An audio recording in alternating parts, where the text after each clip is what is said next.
नमस्कार, मेरा नाम है संजय कुमार और आप देखना शुरू कर चुके हैं द एसडी न्यूज़। बीजेपी कार्यालय में आज कानून मंत्री रविशंकर प्रसाद ने एक बार फिर प्रेस कॉन्फ्रेंस करके महाराष्ट्र को लेकर बड़ा सवाल खड़ा किया है। महाराष्ट्र सरकार के ऊपर बड़ा गंभीर आरोप लगाया है।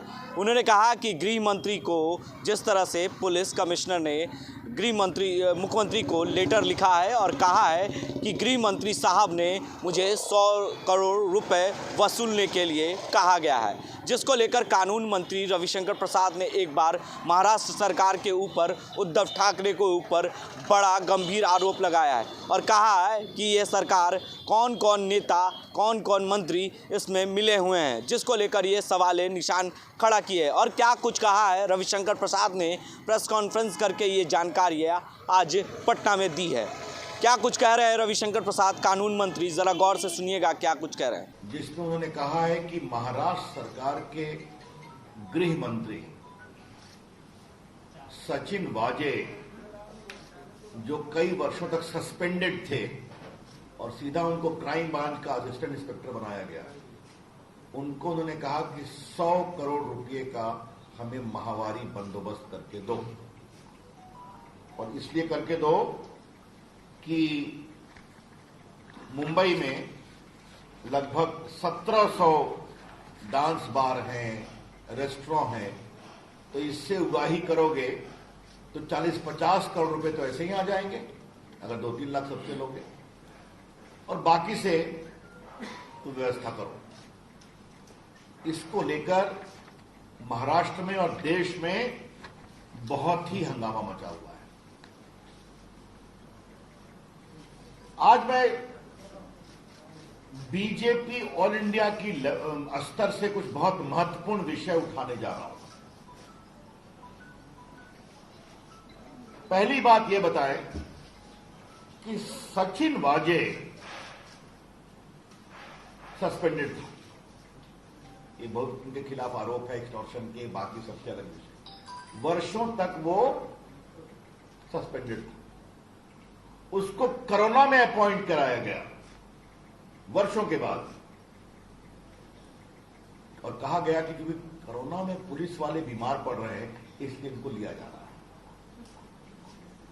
बीजेपी की ओर से पहला सवाल यह है कि उनकी नियुक्ति किसके दबाव में की गई? Under whose pressure this Sachin Vaje, who is supposed to extort money, was reinstated? या शिवसेना का दबाव था, मुख्यमंत्री का दबाव था, या शरद पवार का भी दबाव था? यह हम पहली बात जानना चाहते हैं। बीजेपी का यह सवाल इसलिए भी जरूरी है कि सदन के अंदर और सदन के बाहर सचिन वाजे के रोल को डिफेंड किया गया। आपने सुना होगा, both the chief minister, their party organ Saamana and other NCP leaders have defended the appointment of Sachin Vaze. तो जिस व्यक्ति को वहां का होम मिनिस्टर कह रहा है कि तुम्हें 100 करोड़ की वसूली करानी है, जिसका रिकॉर्ड बहुत ही गड़बड़ है, जो वर्षों तक सस्पेंडेड में रहा, 2008 से शिवसेना का मेंबर है, उसको क्यों रिइंस्टेट किया गया? तो बहुत बड़ा दबाव होगा ना।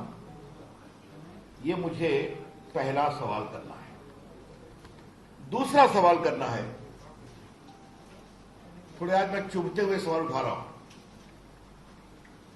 The second question I would like to ask is on behalf of BJP, what is the role of Sharad Pawar?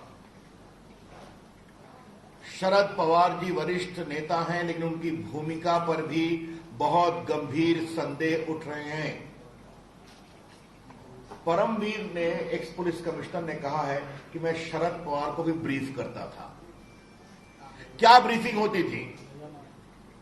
Sharad Pawar तो सरकार के अंग नहीं है, आपको मालूम है। शरद पवार ठीक है, बड़े नेता हैं, लेकिन वो कोई गवर्नमेंट के पार्ट नहीं है। तो एक पुलिस कमिश्नर उनको ब्रीफ कर रहा था, और ये भी ब्रीफ किया कि पैसे मांगे जा रहे हैं।